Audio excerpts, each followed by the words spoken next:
Hey guys, this is Papaw Robin from Klein Rock Garage. The old 63 was sagging and tired in the front, so we put new springs in it. It's a Moog 658A.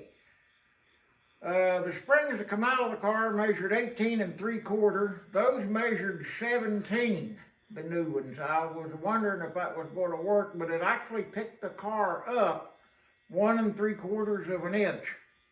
While we was in there, we put in new A-frame bushings, new ball joints, got done, had to line it all back up and everything. It drives and handles beautiful. You even spent time at the sandblaster, didn't you?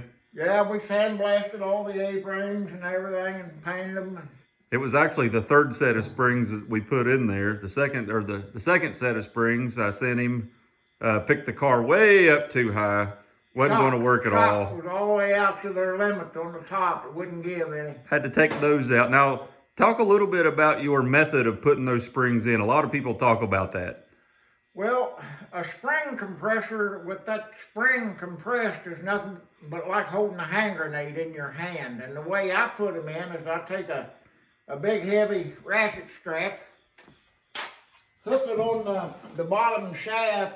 If you're working on the driver's side, hook it on the bottom shaft over there, come through under the oil pan, go over the bottom shaft over here, and come down to the spring and hook it in the third coil. When you tighten the ratchet strap up, you're pulling up and in all at the same time. And when you get it pretty much up there, you can come around here with a bar, reach in there and pry the back of the spring up a little bit till it'll climb up and over the hump. Hit it one time lightly with a hammer and it'll jump right in there slick as a whip. That's a heck of a method.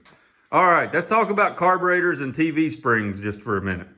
So last time we left everybody, we had burn up a transmission, slipping transmission, sent it back to the transmission shop. We now got the new one back in there.